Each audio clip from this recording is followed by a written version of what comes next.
Saya lihat kan dia duduk sila itu di tempat tidur tuh, ngadepnya ke saya juga.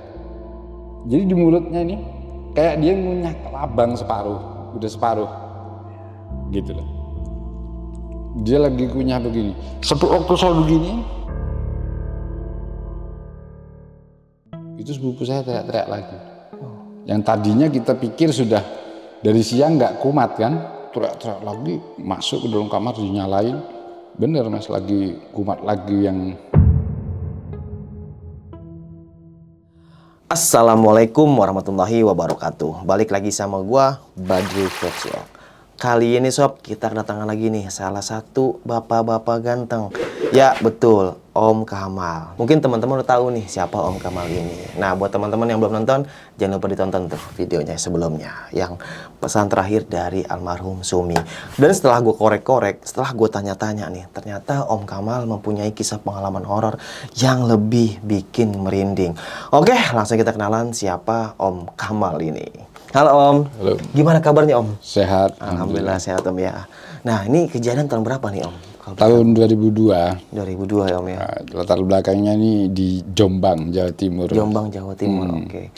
Tadi di belakang layar Om sempat cerita nih Om, dan kisahnya ini merinding banget Om, sumpah. Oke, tahan dulu Om ya. Sebelum kita lanjut ceritanya, buat teman-teman yang belum subscribe, jangan lupa subscribe dan diaktifkan loncengnya. Buat teman-teman yang udah subscribe, kita banyak-banyak terima kasih. Selama YouTube ini masih berdiri, donasi akan terus berjalan. Oh ya nih, buat teman-teman yang punya kisah pengalaman horor, jangan disimpan aja, langsung aja kirim cerita ke nomor WhatsApp itu tuh. Kuy, kita gibah misi sini. Oke, cari posisi yang terbaik, siapin kopinya sama cemilannya. Langsung aja kita ke gibah misteri.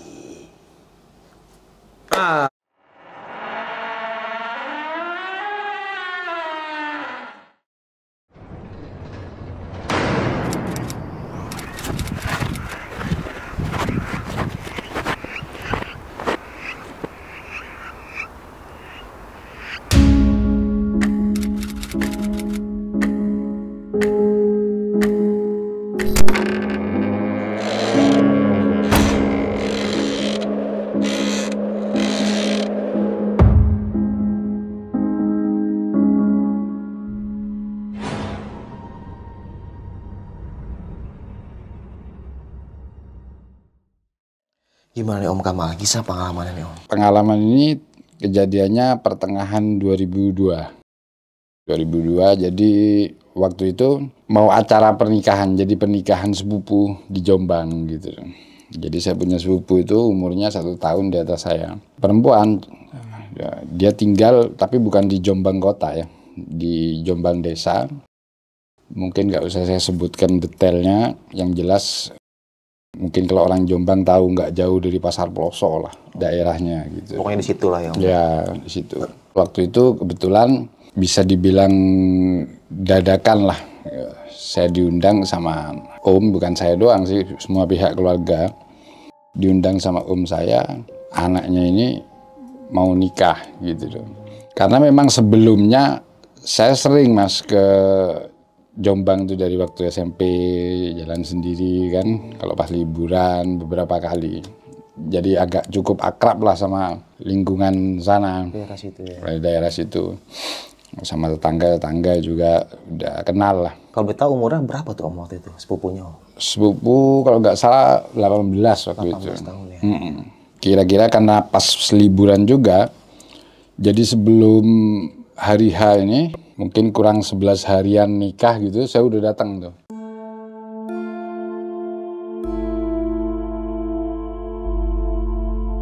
Waktu saya nyampe, bahkan sehari, 2 hari itu nggak ada kendala apa-apa. Kalau mungkin bisa saya deskripsikan di awal, di Jombang itu, di tempat saya itu kan kebetulan orangnya agak mampu lah secara sosial.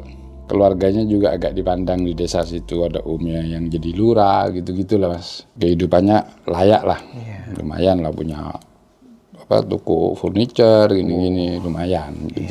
Di situ juga kalau boleh saya kenalkan ada namanya Mak Sunar.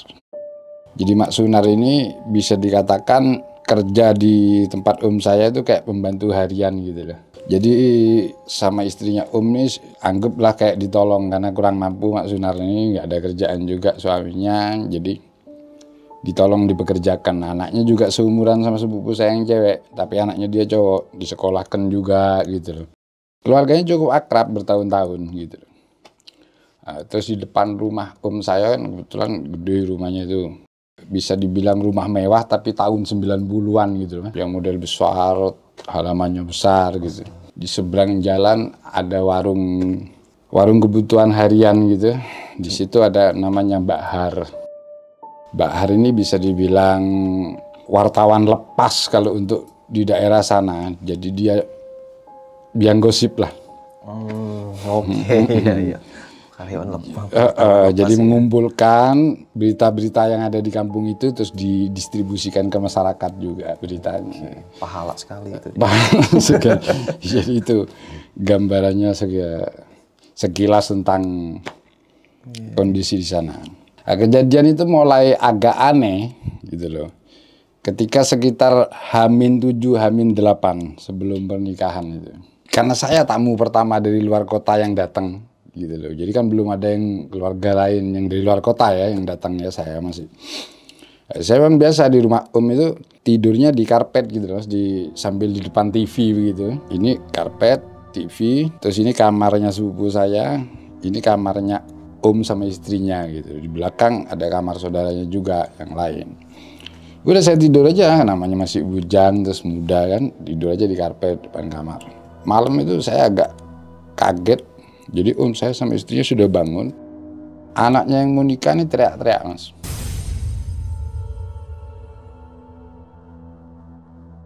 Malam itu kejadiannya di atas jam 12 jelasnya. Kalau boleh tahu siapa namanya ponakannya? Sepupu. Iya, sepupu. Ya, namanya Mira lah. Oh, Mira, iya. Si Mira ini teriak-teriak malam gitu. Waktu saya bangun, itu bapak ibunya sudah bangun. Jadi om saya sama istrinya itu udah bangun, udah di kamarnya Mira itu. Jadi mereka sama saya itu sudah sepupu tapi sudah kayak saudara kandung gitu, saking akrab. Udah saya juga ikut nyamperin. Jadi dia itu kayak orang kepanasan, kesakitan gitu, yang nggak jelas. Terus badannya sama mukanya tuh merah yang gimana ya, merahnya yang orang bisa gambarkan disebut kayak udang rebus yang gitu-gitu loh ya.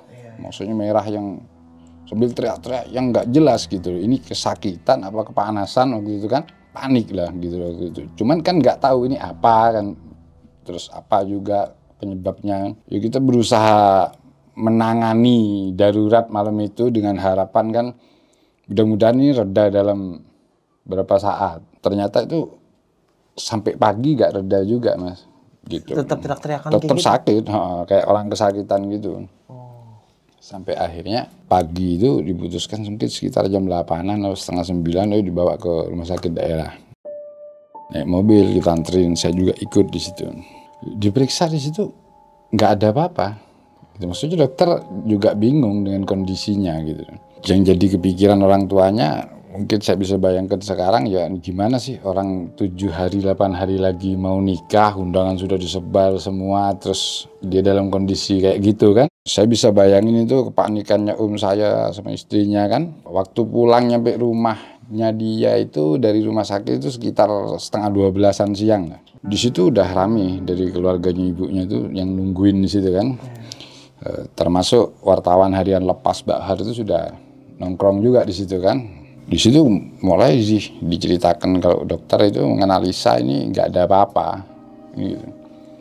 Di situ mulai tanda tanya, apalagi kebetulan waktu itu kan mereka tinggalnya kan bukan di kotanya gitu ya. Tahun begitu kan biasa mulailah terbersit. Ini ada apa kan gitu di luar medis yang diomongin lah mulai gitu-gitu. Sebenarnya kalau om saya sepemikiran sama saya waktu itu nggak mau buru-buru berpikir yang non medis lah, yang berpikir rasional masih kan gitu. Siapa tahu ini sakit cuman dokternya. Malam kebetulan katanya ada dokter ahli di daerah mana gitu, kita samperin lagi waktu prakteknya. Ternyata ya nggak bisa nyimpulin apa-apa. Oh, nggak ada penyakit. Anggaplah bisa dibilang nggak ada penyakit medis yang bisa disimpulkan sama dokter itu. Dibawa pulang dengan kekecewaan lagi kan berharap ditemukan penyebabnya kan gitu. Tapi itu siklusnya waktu setelah pulang dari rumah sakit yang siang itu Mas, jadi mereda nanti berapa jam begitu kumat lagi begitu Mas. nggak terus kumat terus-terusan. Tapi kalau kumat ya begitu, dia merah, mukanya merah, tangannya semua itu jadi kayak orang antara kesakitan sama kepanasan itu kita nggak bisa bedain gitu. Di situ mulai pikiran-pikiran suara-suara yang menyuarakan, oh ini non medis mulai lebih bergema lah ya. Banyak nyimpulin, oh ini non medis nih gitu. Ini kayaknya gitu, jangan-jangan deketin jin, ada yang bilang jangan-jangan dibuat orang lah ini itu. Termasuk Mak Sunar itu yang tadinya kerja sama Om itu, kan biasanya sore dia udah pulang. Waktu itu mungkin karena bisa dibilang ikut prihatin ya, jadi malam itu masih di situ. Mak Sunar nyumbangkan ide, kebetulan kan suaminya itu bisa dibilang paranormal, kayak bisa dibilang dukun lah. Coba saya lihatkan ke suami saya gitu loh. Ya keluarga daripada istrinya Om tuh ya setuju-setuju aja, ya coba deh gitu loh. Yang penting gimana caranya nih anak sembuh sebelum hari pernikahannya kan gitu. Jadi antara panik sama dikejar deadline ya kan, mau acara kan gitu kan, jadi kacau. Besoknya Mak Sunar biasanya datang jam 7, ini agak siang Mas, jam 8:30-an. Datang dia bawa kayak botol, ya kayak botol plastik minuman gitu. Entah itu ramuan kayak jamu-jamu apa gitu loh ya. Di dalam itu disuruh minumin. Itu katanya dari suaminya udah disaratin malam itu lah ini tuh. Itu sekitar hari 7, H-6 sebelum pernikahan. Udah diminum lah gitu. Diminum, bener Mas, siang itu gak kumat, gak ada. Jadi kayak bisa dibilang, situ agak lega tuh. Normal-normalnya sih mirip. Normal, jadi dari siang, anggaplah diminum tuh siang itu udah gak ada. Biasanya kan 3 jam, 4 jam sekali gitu loh, gitu lagi. Ini gak ada, sampai sore, sampai habis maghrib. Di situ lega lah. Kan berpikir, alhamdulillah sudah sembuh, ya kan gitu. Malamnya, saya kan tidur, ya tetap itu di depan kamar itu, di depan ya di tempat ruang TV gitu deh. Kamar Om tuh nggak pernah dikunci Mas. Ya, namanya mereka kan sekeluarga di dalam rumah nggak dikunci kan. Kalau kamar sepupu itu biasanya kalau tidur dimatiin lampunya. Semua tuh sekeluarga senang matiin lampu kalau tidur. Terus ruang TV juga dimatiin. Jadi cahaya yang kita tangkap tuh biasanya dari TV kalau masih nyala sama dari lampu dari luar. Ini ruang TV, terus di belakang ruang TV itu ada jendela yang teralisnya yang zaman dulu yang cuma lurus begini loh. Iya. Gini, jarak segini, kayak teralis penjara begitu loh. Itu nggak pernah ditutup, jendela itu. Cuman ditutup kayak selambunya korden yang putih itu. Gitu. Karena memang nggak ada, sejauh ini nggak pernah ada kejahatan kayak maling lah ini, orang jahat nggak pernah ada. Udah tidur.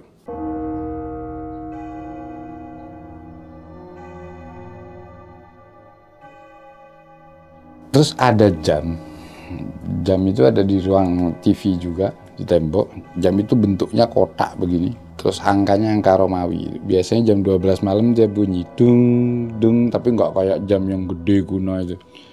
Mungkin itu jam tahun 80, 90 gitu. Malam bunyi itu, jam 12, ding, ding. Saya kebangun karena suara jam. Oh jam 12. Saya mau tidur lagi itu, sama kedengar suaranya TV itu nggak terlalu nyenyak Mas, tidur itu nggak nyenyak lah, meskipun merem itu masih nggak lama. Jadi di belakangnya jendela itu, jadi bisa dibilang itu ada tanah kosong, ya tanahnya Om juga gitu loh. Dalam pagernya dulu juga masih tanah, lingkungan rumah biasanya dibuat parkiran mobil kalau dimasukin ke dalam gerbang gitu loh. Di tanah kosong itu ada berapa pohon, terus ada kamar mandi kuno. Setelah dia buat kamar mandi di dalam, kamar mandi kuno ini jarang dipakai kecuali siang. Kuno yang masih tegel, lantainya, baknya juga. Kalau malam memang agak serem ya kalau mau kamar mandi situ karena gelap. Terus dia punya ayam juga diumbar, biasanya orang desa meskipun kaya tetap punya ayam, punya ini kan. Ayam tuh biasanya kalau malam tidurnya di pohon-pohon. Malam itu belum nyenyak lagi saya tidur setelah suaranya jam itu. Saya dengar itu di belakang itu, di halaman itu, kayak suaranya gelang kaki lagi jalan tuh Mas. Cering gitu. Cering, kalau dibilang itu kayak kalung hewan itu terlalu gede suaranya. Kayak gelang kaki yang dicek gitu loh. cering, kayak jalan cering, cering gitu. Begitu nyampe depan jendela gini, itu berhenti langkah kaki.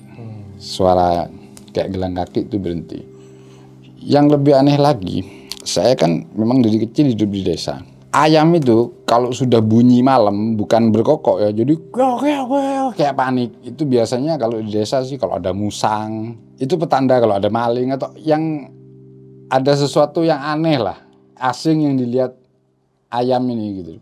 Jadi waktu suara cering gerak itu ayam tuh petok yang di atas pohon tidur itu bunyi riuh gitu loh. Waktu suara kayak gelang kaki itu berhenti, saya kan lagi ngedengerin. Terus ada yang ngelompat mas ke jendela, kan tadinya jendela itu teralis gak pernah ditutup, cuman kayak selambu doang gitu kan. Ngelompat, saya kaget. Saya setengah ngeliat lah ya, ke sosok yang ngelompat di jendela itu kucing mas. Kucing warna hitam. Tapi saya nggak lihat ada kalung, mungkin saya pikir kan tadinya apa bunyinya kalungnya kucing gitu loh. Enggak, polos aja, saya jelas itu lihat kucing itu warna hitam. Dia lompat, dia masuk ke kamarnya sepupu saya. Jadi kebetulan jendela itu kan pas, depannya banget. Lompat, kamar tuh nggak pernah ditutup sepupu itu, mesti dibuka sedikit. Karena dia kan pasti dimatiin lampunya, jadi biar lampu dari luar tuh masih masuk cahayanya gitu. Agak kaget gitu loh. Cuman pikiran saya, ya kucing gitu loh. Meskipun yang saya tanya-tanya tadi itu suaranya apa, yang kayak gelang kaki sama kok ayam itu. Saya di desa tahu banget mas, kalau ayam begitu tuh kalau nggak maling, musang, kalau bisa dilarikan ke arah-arah kayak gitu ya biasanya ngelihat yang enggak kan gitu-gitu lah. Udah, kucing itu masuk, mungkin kira-kira 10 menit, 15 menit setelah kucing itu masuk, itu sepupu saya teriak-teriak lagi. Yang tadinya kita pikir sudah dari siang nggak kumat kan, teriak-teriak lagi. Karena saya belum tidur, saya ketok tuh kamarnya. Saya mau buka sendiri takut kan, terus perempuan juga kan gitu. Masuk ke dalam kamar dinyalain. Bener mas, lagi kumat lagi yang seperti yang sebelumnya. Seperti yang sebelumnya. Dia teriaknya kayak yang berontak apa? Cuma teriak-teriak jadi aja? Kayak orang kesakitan aja gitu loh, kayak gitu. Merontak kesakitan, bukan berontak gimana gitu. Gimana sih orang kayak panas kayak kesakitan. Dan anehnya lagi, justru kalau disentuh tambah teriak mas. Jadi kayak orang lagi sensitif sakitnya gitu. Jadi pegang sama ibunya, tambah teriak, pegang tambah teriak. Mungkin jadi tambah bingung kan gitu loh. Di situ malam itu bingung, saudaranya juga, saya, gitu. Di sini kita berpikir waktu itu sudah menipis keyakinan saya maupun saya tadinya yang cuman yakin ini masih jangan-jangan sakit biasa gitu loh. Saya sama kalau yang lain-lain sudah berpikir ke arah yang supranatural. Waktu itu saya sama juga sudah tipis gitu loh. Saya sempat ngomong sama waktu jeda gitu, dia berhenti sakit. Saya pikir apa karena itu nemu burung perkutut. Jadi waktu saya datang, saya flashback ke belakangnya. Jadi waktu saya baru datang masih -11 lah daripada pernikahan tuh. Waktu saya datang, saya tuh nunjukin ke saya, ini saya beli perkutut murah katanya. Suaranya bagus kata dia.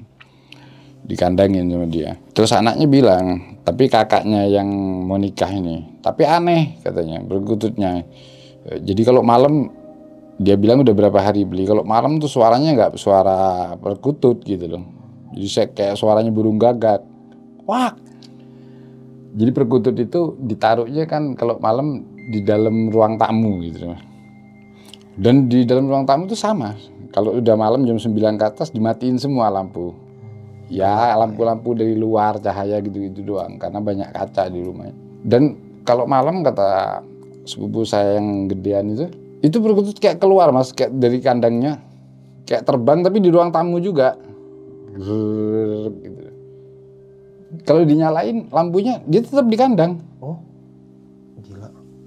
Waktu kira-kira pokoknya sebelum anak ini sakit ya. Jadi saya datang tuh masih ada tuh perkutut. Saya tidur malam itu ya benar sih. Jadi saya nggak dengar suara kuak sih. Cuman kayak perkutut itu terbang mas. Jadi saya dari ruang TV itu ngelihat ke ruang tamu itu kayak ada burung terbang. Saya kira ada burung lari. Tadinya nggak sama cerita yang tadi. Saya ke depan saya nyalain. Nggak ada apa-apa. Perkutut itu dalam kandang. Saya cerita sama Waktu cerita sama dia bilang iya. Ini saya beli murah 50.000. Yang apa namanya, yang jual bilangnya nemu, tapi nemunya di kuburan. Udah besok tak balikin katanya dia. Udah besoknya masih ada saya, waktu itu udah ada saya, jadi besoknya dia kembalikan ke yang apa? Yang jual lah. Bahkan nggak usah dibalikin di duitnya, yang penting berikutnya ambil. Saya bilang waktu itu, apa karena ada kaitannya sama itu, kan saya masih mereka-reka waktu itu kan. Kata saya, nggak tahu lah gitu, nggak bisa berpikir kan gitu.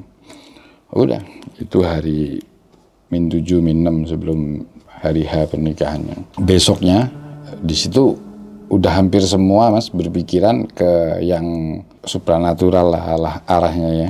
Jadi habis kumat nih malam, paginya berembuk keluarga, gimana kalau dicarikan orang pintar. Kebetulan saya masih ingat itu, ada warga sana yang bilang, oh ada di daerah Tembelang gitu. Nama daerahnya Tembelang. Waktu itu saya, Om, sama orang itu, tetangganya situ, dia yang tahu tempatnya. Tapi anaknya nggak bisa diajak Mas, jadi dipegang dulu teriak-teriak gitu, kayak kesakitan anak itu. Jadi bahkan disentuh gini aja teriak gitu loh. Kayak sakit gitu. Gitu loh. Manggil yang orang pintar tuh yang dari Tembelang, bawa sore itu, dibawa ke rumahnya Om. Tapi nggak tahu ya, dia itu pakai ilmu putih lah, apa ilmu hitam, jadi pakai baju biasa. Cuman dia pakai ikat kepala hitam gitu loh. Sebelum ngobatin tuh dia pakai, terus bawa kayak dupa begitu. Jadi dia minta masuk di kamar itu, cuman dia, Om saya, sama anak yang sakit itu. Bertiga, ditutup pintunya.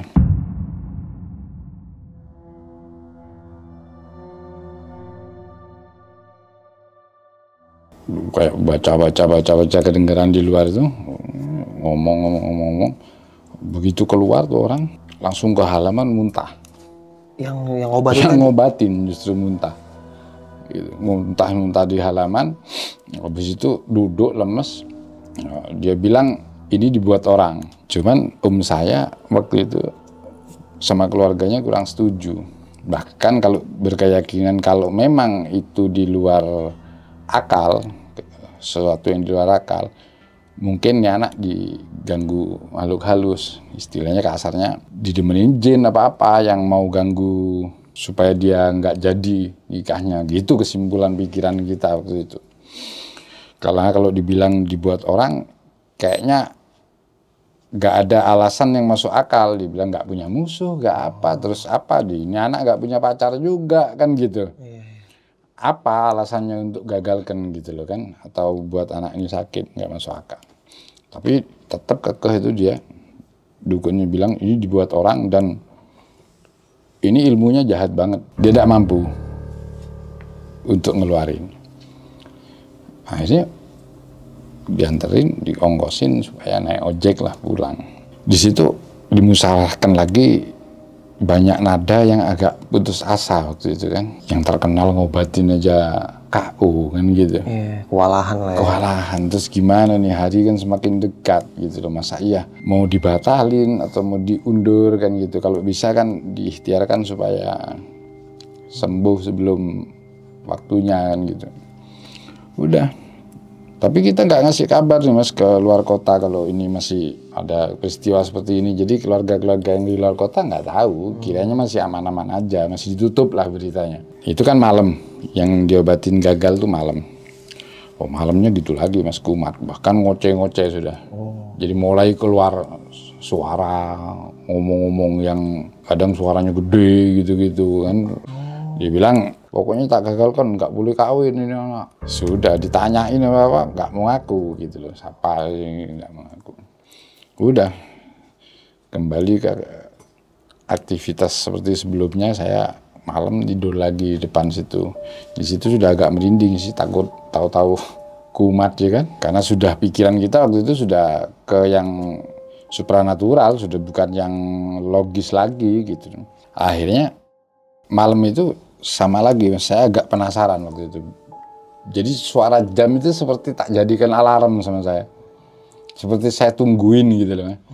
Begitu ding, ding, memang agak kenceng tuh suara jam kan. Dung, ding, ding.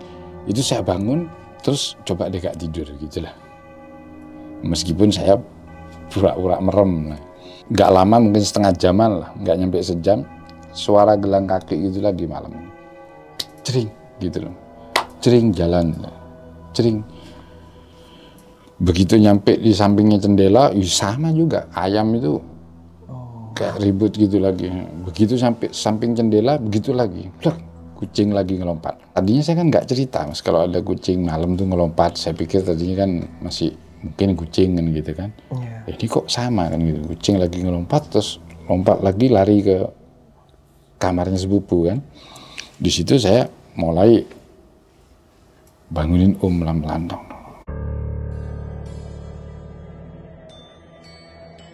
Saya bilang, ini 2 hari sudah ada suara kayak gelang kaki. Terus kucing hitam masuk ke kamarnya Mira. Saya bilang gitu. Oh iya, iya, coba yuk dilihat. Gitu bilang gitu. Ayo. Mungkin sekitar 5 menit setelah kucing itu masuk. Jadi saya, istrinya sama bangun. Kan kamarnya kebuka segini. Kita buka tuh mas kamar. Kita buka, kita pengen lihat.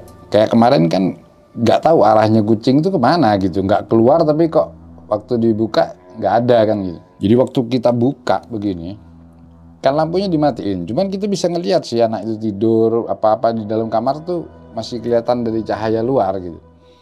Begitu dibuka, jadi semua itu kita tiga-tiganya ngelihat mas. Jadi kucing itu di atas lemari, kucing hitam. Jadi posisinya nih anak lagi tengkurap tidur.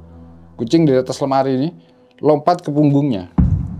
Tapi masuk, gitu kayak hilang, masuk ke punggungnya. Tapi proses masuknya karena agak gelap kan kita nggak bisa lihat. Cuman kayak, wush itu kaget kan.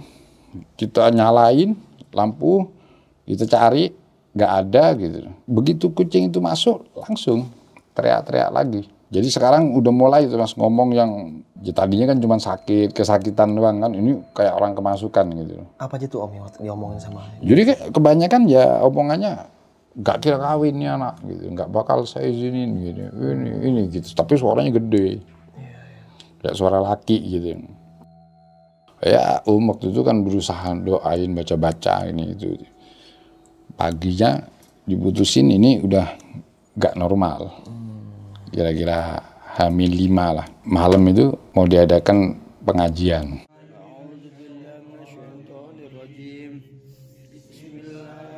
Pengajian. Karena rumahnya gede, dari ruang tamu itu sampai ruang TV itu sebagian itu laki mas. Ruang belakang itu ruang makan ke dapur itu gede mas ruangnya. Itu bagian perempuannya nggak terlalu banyak. Nah, kebetulan saya duduk itu hampir terakhir daripada staffnya orang laki itu, depanan sama kamarnya nih anak gitu. Kamar itu kan agak dibuka gitu separuh gitu. Jadi saya lihat dia duduk itu, dia duduk gini pucat. Maji lah untuk baca ya. Saya lagi nunduk baca begini kan, ikut-ikutan baca.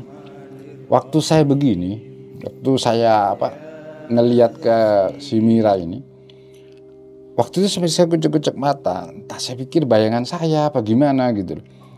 Jadi saya lihat kan dia duduk sila itu di tempat tidur tuh, ngadepnya ke saya juga. Jadi di mulutnya ini kayak dia ngunyah kelabang separuh, udah separuh gitu loh. Dia lagi kunyah begini. Sampai waktu saya begini nggak ada gitu. Kelabangnya nggak ada? Iya kayak sudah dikunyah gitu. Jadi waktu saya ngeliat ini habis nunduk kan, biasa kan kita ngaji sini. Iya. Waktu ngeliat begini, jadi itu udah posisinya separuh gitu loh. Ya Allah, saya bilang begini, saya lihat lagi udah nggak ada. Sampai itu saya berdiri, cuman nggak ngomong lah ya biar orang nggak tahu. Saya berdiri, saya masuk, sampai saya begini ini mulutnya. Nggak ada, ya diem aja, saya begitu itu diem. Udah saya duduk lagi, ngaji. Selesai ngaji, udah pada bubar. Diem tuh, di ngajiin diem, cuman udah kayak bukan dia gitu mas. Tatapannya kosong, terus wajahnya pucat gitu, cuman ngeliat begini nanti ya udah kayak hilang dianya gitu loh. Kayak kosong gitu ya? Iya, kayak bukan dia semestinya gitu. Suka tolak-tolak gini, ngelihat orang ngomong nggak jelas kayak bukan dia. Saya ceritain ya apa yang saya lihat itu dari ke saya kan. Saya bilang udah nggak usah diceritain sama yang lain biar keluar istrinya nggak tambah kepikiran kan gitu kan. Bahkan nggak ada yang berkurang. Habis pengajian pulang ya gitu lagi, kumat lagi, nanti hilang. Malam setelah pengajian itu tidur. Ini hari Min 5, Mas. Saya tidur lagi seperti malam sebelumnya, dan kalau itu saya benar-benar saya tungguin, Mas.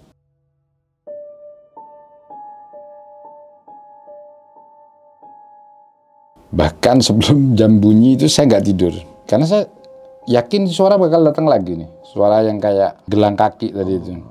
Dan benar, sebelum jam 1 tuh suara datang lagi, cering, cering. Bangun. Waktu itu ada tamu dari Surabaya, jadi sorenya itu ada tamu dari Surabaya datang, sekitar 4-5 orang lah. Yang muda-muda itu nginep sama saya di rumah Om yang ini, gitu loh. Ya 2 orang tidur juga di depan situ sama saya, cuman saya nggak cerita masalah ini.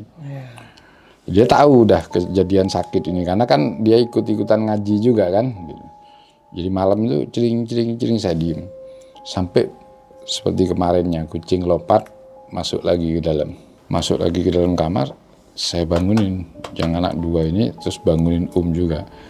Yang anak 2 ini sedikit kayak bingung, tapi ikut. Ya ngikut, apa sih ini gitu loh, ngikut aja. Dia bangun malam ini. Total itu ada 7. Saya, istrinya, terus anak yang 2 ini, terus sama kakaknya anak ini bangun. Jadi ini udah direncanain mau mergokin kucing yang masuk ini, gitu loh. Jadi begitu dibuka itu pintu kamar sebelum dinyalain. Jadi di antara 7 orang ini yang 3 ngelihat. Jadi saya sama sama istrinya ngelihat, tapi yang 4 ini nggak ngelihat. Jadi waktu dibuka, yang saya lihat, Mas, ada makhluk kayak berbulu gitu. Jadi ini sepupu saya tidur begini kan, tengkurap. Dia duduk di atasnya, punggungnya. Jadi badannya kayak ngadep membelakangi kita gitu.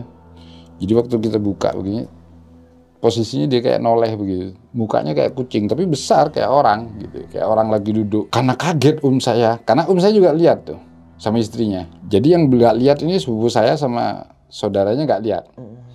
Kita nyalain tuh lampu, itu nggak ada. Sosok itu hilang? Nggak ada. Saya sama istrinya itu nggak ngelihat itu. Tapi kalau yang lain memang nggak ngelihat dari awal. Nggak, meskipun dia sama-sama ngelihat ke pandangan itu, tapi nggak kelihatan sosok itu gitu. Yang kelihatan cuma orang 3 ini. Dan waktu saya ceritakan sama deskripsinya. Saya juga ngelihat gitu. Jadi kayak dudukin punggungnya begitu sambil noleh begini. Wajahnya kayak kucing gede gitu, hitam gitu loh, Mas. Tapi segede orang gitu. Kita semua yang 3 orang ini ngelihatnya sama sosok itu. Ya namanya orang tua kan semakin khawatir. Ini kok tambah menjadi-jadi gitu kan. Udah. Besoknya mulai lebih banyak lagi tamu yang datang tuh dari keluarga. Karena kan nggak dikabarin. Kalau ini ada seperti ini kan. Harapannya kan ini tetap berlanjut, bisa sembuh sebelum waktunya. Jadi keluarga dari luar kota datang lagi. Di hari Min 4 itu lebih banyak sudah gitu. Sudah hampir bisa dibilang hampir seluruh keluarga dari luar kota yang diundang itu datang, baik nginep di rumah itu, baik nginep di rumah saudara-saudaranya, kan banyak di situ kan. Di situ malah banyak yang dilibatkan untuk diskusi gitu. Sampai akhirnya ada saya yang dari Surabaya. Dia teleponan sama relasinya di Surabaya gitu. Karena dia bilang kan temennya itu pernah kenal ada 1 orang pinter di Jombang katanya. Coba saya telepon katanya dia. Telepon ditanyakan, coba kamu tanya ini. Waktu itu kalau nggak salah di daerah Tebuireng, dipanggil Pak Yai siapa gitu, atau Gus siapa gitu. Udah diundang gimana. Ya udahlah, gimana baiknya. H-3 sebelum pernikahan itu diputuskan malam itu coba kita bareng-bareng sama ngajak orang tetangga sana yang katanya tahu gitu. Setelah kita ini ya tahu gitu. Diikutkan juga di mobil. Jadi saya ini pakai mobilnya sendiri. Waktu itu saya ingat Panther Touring tahun 2001. Waktu itu kan masih setahun tuh dia baru beli itu. Terus ada yang dari luar kota juga yang mungkin mampu ya punya mobil juga. Jadi karena prihatin, ini saya ikut di yang Panther Touring ini, saya terus yang sakit ini juga sama berapa orang, 6 orang kalau nggak salah di Panther Touring. Terus ada yang ikut di Kijang ini di belakang ini. Jadi 2 mobil. Ini juga ada yang dari luar kota juga kan. Saya di jalan bareng. Waktu setengah perjalanan saya ingat tuh waktu mau nyebrangin Sungai Berantas tuh, mobil tuh hujan. Jadi di ini arah mau ke Tubuireng, mau ke kota. Hujan, sampai diarahin sama yang orang kampung yang ini yang ikut di mobil touring itu kan. Ini areanya gitu kan, dikasih tahu areanya dari daerah ini tuh masuk. Jadi jalan raya Mas gitu loh. Lumayan ya dibilang rusak ya enggak rusak gitu. Tapi dibilang mulus ya enggak mulus banget gitu. Jalan ada sawah, ada ini sampai ada satu mau belokan begini. Ada berapa pohon, jadi di belokan itu ada berapa pohon bambu. Pas di belokan tinggi pohon bambu ini. Ini kan tengah-tengah hujan. Itu di dalam ini ngoceh-ngoceh nih. Sepupu. Si Mira ini. Si Mira ini. Jadi udah. Jadi kayak tahu Mas. Mau dibawa ini jadi malah ngocehnya itu awas. Oh, ini ngancam-ngancam yang ini anak gak bakal meski mau diobatin kemana aja gitu. Udah percuma gitu-gitu. Waktu belok sebelum ngelewatin pohon bambu-bambu ini kan hujan. Mana hujan jadi bilang deras banget. Enggak. Cuman lumayan gitu loh hujannya gitu. Biasanya itu kalau naik mobil tuh nggak ditutup jendelanya. Meskipun ada AC-nya nggak ditutup. Karena kan sejuk juga udara di situ. Memang karena hujan kan tutup. Itu yang aneh, sebelum nyampe ke pohon bambu ini kurang 2-3 meter gitu kan.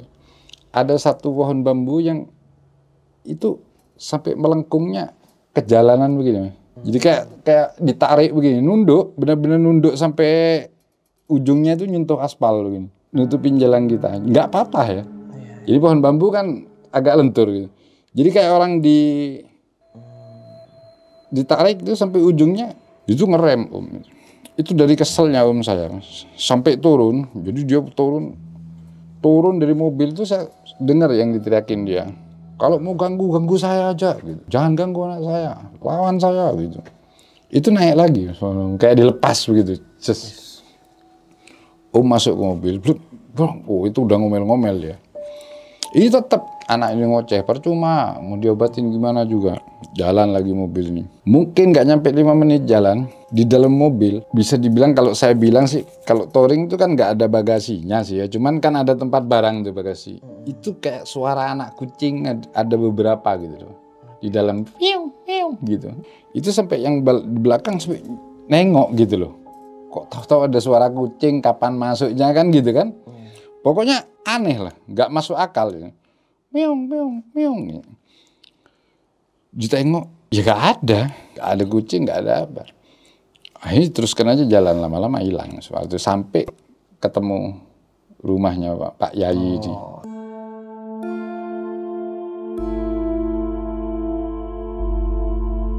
Kita berhenti di situ. Langsung dibukain sama Pak Yayi itu. Masuk, saya sudah tunggu dari tadi katanya dia. Jadi kayak orang tahu gitu loh. Kalau kita mau datang si kiainya. Jadi silakan masuk. Terus langsung tidak banyak ngomong. Belum ini saya cerita, dia bilang, ini bukan ketempelan, maksudnya bukan jin. Kamu nggak percaya kan kalau ini dibuat orang, ini dibuat orang. Kaget saya. Terus apa tujuannya kata saya? Ya buat gagalin. Ini yang guna-guna kata dia punya maksud tertentu supaya gagal. Karena dia punya maksud. Apa maksudnya? Udahlah, nggak usah disebutkan, nanti tahu sendiri katanya. Yang penting anak ini biasa sembuh katanya. Karena kebetulan calonnya kan orang baik-baik, kita tahu, terus kerjanya juga bagus gitu kan. Pak Kiai ini kayak nyuruh anak buahnya gitu ngambil kresek hitam sama daun kelor. Jadi begitu nyampe nih ke rumah Kiai ini gitu, itu sepupu saya tuh kayak ketakutan. Yang tadinya dia dipanggilkan yang orang pintar yang dari Tembelang itu kayak biasa aja gitu. Orang pintarnya justru muntah-muntah. Ini begitu nyampe itu udah gelisah. Gitu. suruh ambilin daun kelor sama kresek hitam. Bapaknya yang megangin kresek itu, kita pada ngeliatin kan.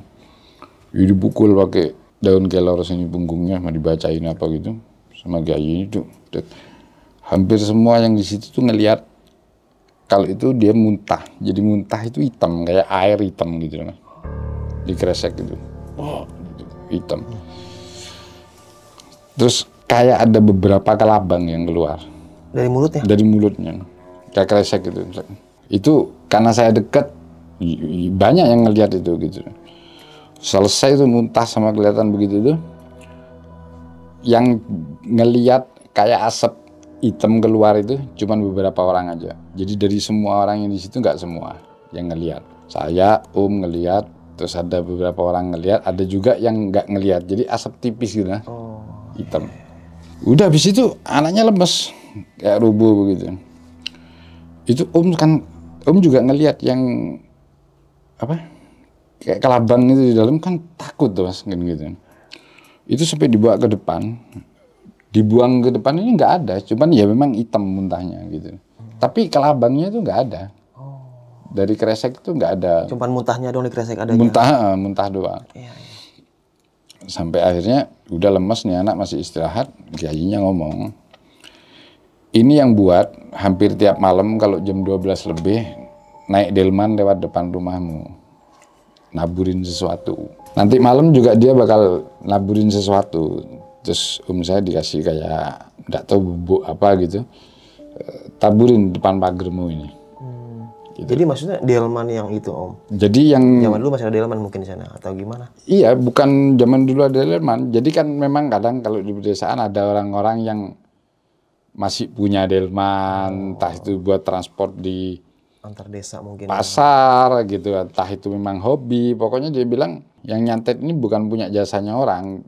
Jadi dia punya santet sendiri. Oh, ya, pribadi ya. Yang punya maksud ini punya santet sendiri gitu loh. Dan kalau dia tengah malam tuh naburin sesuatu ke depan rumahmu begini, itu naik delman. Iya, iya.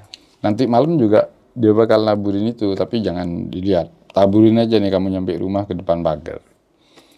Nanti tahu sendiri kan. Udah nyampe rumahnya, taburin depan pagarnya, gerbang luarnya itu. Udah tuh anak malam tidur biasa-biasa aja, Mas. Itu di situ pas lagi diobatin situ si Mira gimana? Ngamuk-ngamuk kamu atau gimana? Waktu sebelum diobatin ya, waktu masih pertama datang, itu udah kayak putus asa. Jadi gimana sih? Waktu di jalan kan, yang ngamuknya yang sampai kayak wis gak bakal sembuh, mesti diobatin di mana? Kayak orang nantangin supaya kita patah arang gitu kan. Tapi begitu nyampe itu ketemu Pak Yayinya itu, dia kayak gimana sih? Kayak kalah gitu loh. Oh, ciut ya. Kayak ciut gitu loh. Kenapa saya dibawa ke sini gitu-gitulah, kayak gerutu yang ciut gitu loh. Nggak kelihatan sangar lagi udah. Malam tuh setelah ditaburin, kita nggak berpikir untuk mantau siapa yang naik delman lah ini ya, kalau ada beneran, kalau enggak udah tidur aja kan, kita nggak tahu juga ini bakal berhasil apa enggak kan gitu. Nyatanya malam itu anak ini nggak ada gangguan apa-apa. Bangun pagi, ini anak anehnya udah ceria seperti dia nggak pernah sakit apa-apa, Mas. Bener-bener kembali normal. Itu sekitar H-2 katanya. Oke, H-2 sebelum nikah nih ya. Sebelum nikah. Sampai akhirnya H-1 itu keluarganya udah gembira banget. H-1 Mak Sunar ini izin. Gitu. Karena Mak Sunar ini sama istrinya kan ditunjuk supaya jadi kepala yang ngurusin masakan lah. Kan orang kalau mau kawinan tuh ada nggak satu orang yang masak gitu. Dia yang mimpin lah, anggap gitu. Dia izin, minta maaf banget, kemungkinan nggak bisa hadir karena suaminya sakit. Si Mak Sunar ini.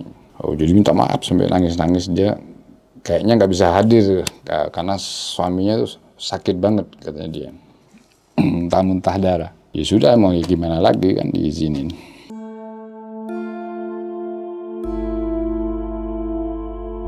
Sampai hari pernikahannya lewat sehari, kita dapat kabar kalau suaminya Mak Sunar ini meninggal, Mas. Meninggal. Ya kebetulan ya nggak semua ikut ngelayat ya. Yang tamu-tamu kan nggak kenal. Kebetulan saya ngikut keluarganya Om, karena saya kan lumayan kenal juga dari SMP, saya sering ke situ kan.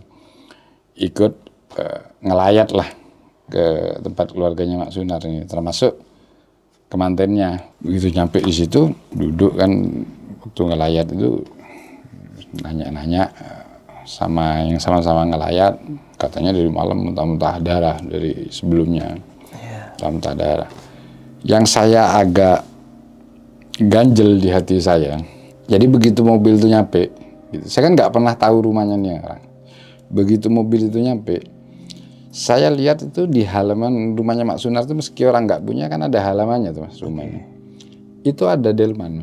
Jadi delman tuh kayak habis diparkir gitu, tapi nggak ada kudanya sih, gitu. Nggak tahu ditaruh di mana gitu. Cuman saya lihat delman. Gerobak delman itu ya. Gerobak delmannya, tapi masih bagus. Saya pikir, aduh, yang buat delman katanya. Saya berpikir jangan-jangan, tapi apa juga kan motifnya kan, saya pikir begitu.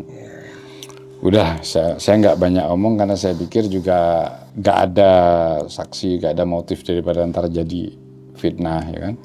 Kita pulang. Setelah pulang, dapat beberapa hari kan pada pulang yang dari luar kota itu. Saya masih di situ. Dapat beberapa hari kemudian, balik lagi ke wartawan daerah itu, Mbak Har. Iya. Kebetulan Mbak Har ini kayaknya dapat distribusi berita besar-besaran gitu. Manusia heboh ya gitu. Iya. Jadi saya pribadi dapat berita dari Mbak Har ini waktu belanja ke warungnya gitu, beli-beli sampul kan. Kamu tahu gak, ini yang buat suaminya Mbak Sunar. Ya. Mbak Har jangan ngawur, saya bilang gitu. Enggak, beneran kamu nggak percaya sih ini itu. Saya juga sudah ngomong sama ibunya Mira ini gini. Kenapa nggak percaya kan? Menurut Mbak Har ya, balik lagi menurut intelijen ini, wartawan lepas ini punya maksud supaya gagal kawin. Jadi dia pengennya ini anak ini diguna-guna supaya nantinya senang sama anaknya yang laki. Anaknya dia? Iya, kan dia punya anak yang seumuran sama sepupu saya, laki. Yang dibiayain sama om sekolah apa gitu loh. Ya memang nggak nunjukkan, kalau makanya saya nggak curiga karena kan nggak nunjukkan ada gelagat senang atau apa. Jadi menurut wartawan lepas si Mbak Har ini motifnya orang tuanya supaya ini anak gagal terus mau dibuat seneng sama anaknya gitu loh, supaya apa nih istilahnya derajat sosialnya naik lah gitu loh. Jadi bukan dari si anaknya juga, motif orang tuanya gitu. Ya kembali ke bener atau enggaknya kan cuman sebatas omongan dari Mbak Har. Karena setahu saya berita dari Mbak Har ini saya analisis 70% benar, 30% bumbu. Biasanya seperti itu. Cuman yang sedikit saya aneh, sampai saya pulang, sampai saya sempat berapa lama kemudian ke sana lagi, saya tanyakan, loh mana Mbak Sunar? Jadi semenjak itu Mbak Sunar tidak pernah kerja lagi di situ. Katanya gantiin suaminya untuk garap sawah apa gitu. Tapi semenjak itu nggak kerja lagi di situ. Jadi kembali ke bener enggaknya itu sampai sekarang masih belum bisa dikonfirmasi siapa pelakunya gitu. Cuman menurut si Pak Kiainya itu ini udah pasti bukan disenengin jin gitu. Kalau disenengin jin itu dari sebelum-sebelumnya jauh. Itu anak pasti lain lah, gelagatnya nggak mau sama orang laki lah, ini itu menutup diri. Ini kan baru-baru aja tiba-tiba gitu. Cuman kan si Pak Kiai ini nggak mau detail apa motifnya, siapa orang ini gitu loh. Dia bilang nanti tahu sendirilah. Sampai sekarang ya tetap itu sepupu saya, anaknya sudah 3 apa 4 ya sama suaminya yang ini. Yang nikah kemarin itu. Yang nikah 2002 itu. Nah nih Om, pas yang ngerjain kan mungkin ya, menurut wartawan lepas itu dia tuh yang ngerjain ya, yang meninggal itu ya. Suaminya Bu Sunar ya. Bu Sunar. Bu Sunar ya. Nah setelah si Mira nikah nih sama suaminya, itu masih ada gejala-gejala lagi Om? Nggak ada. Atau marah-marah? Nggak ada sama sekali. Nggak ada sama sekali sampai sekarang. Jadi benar-benar normal gitu aja udah. benar-benar normal. Sebenarnya kalau saya Mas pribadi untuk hal ini, saya pribadi ya nggak nyimpulkan untuk yang lain-lain, bebas lah berpikir ya. Kalau saya pribadi sih agak percaya juga sama omongan si Mbak Har ini. Pertama, kenapa Mbak Sunar ini kok nggak mau kerja lagi di situ? Padahal dia jadi buruh tani juga gantiin suaminya. Kalau memang penghasilannya lebih bagus kan nggak mungkin dia kerja di situ selama berapa tahun ya kan. Terus kedua, mungkin aja siapa sih musuhnya selama ini kan. Saya waktu itu merasa, makanya dia nggak yakin ada yang guna-guna karena ngerasa nggak punya musuh gitu, nggak. Anaknya juga nggak punya pacar, nggak apa yang mau halangin itu gitu. Dan terus Om, nih pas sempat diobatin tuh Om, kan si sepupu Om itu yang namanya Mira itu kan sering panas kata dia kan, kayak kebakar. Itu apa Om? Mungkin si Pak Ustadz cerita atau wah ini mah dia apa ada api-apinya atau apa gitu, atau sosok apa yang gangguin dia gitu Om?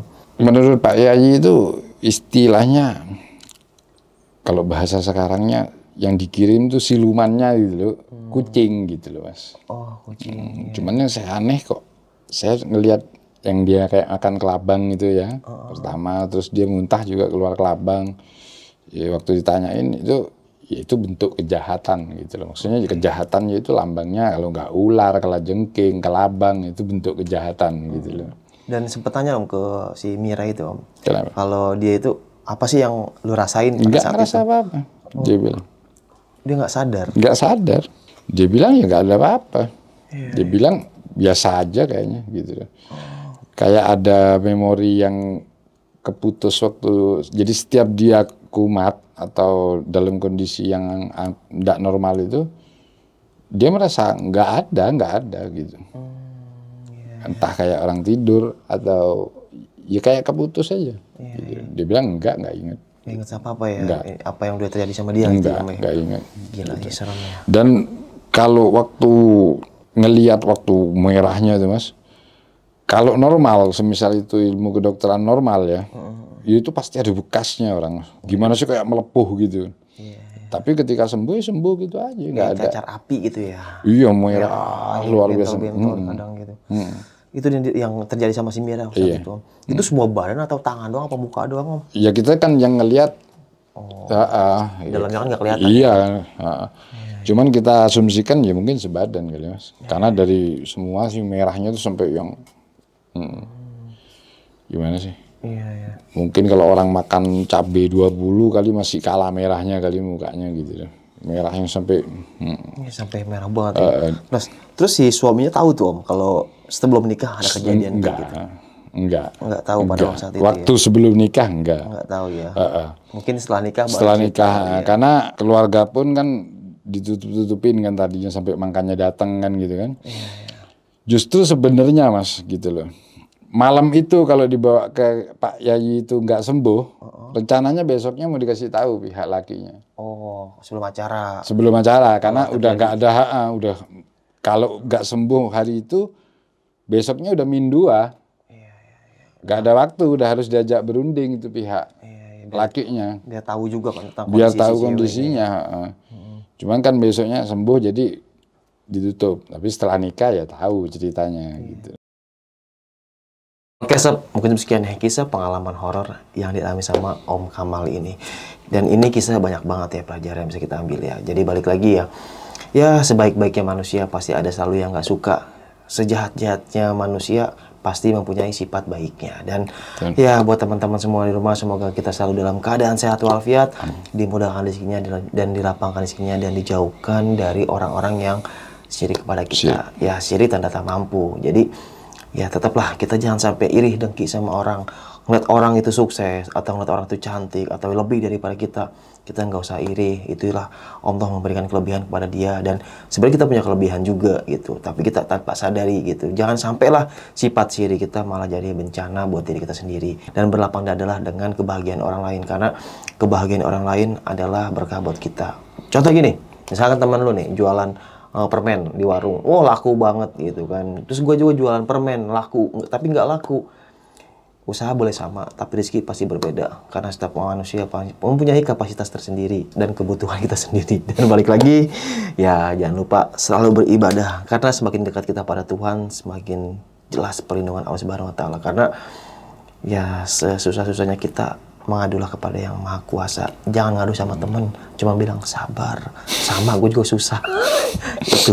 Jadi ngadulah sama Allah Subhanahu wa taala dan menangislah dan sadarilah tentang kesalahan kita. Kita manusia punya banyak salah, apalagi di mata orang. Malaikat pun ada yang nggak suka, yaitu iblis. Oke, sampai jumpa di kisah selanjutnya. Wassalamualaikum warahmatullahi wabarakatuh. Om, makasih banyak ya Om ya. Sama-sama. Ini kisah banyak banget belajarannya Om. Subhanallah. Dadah.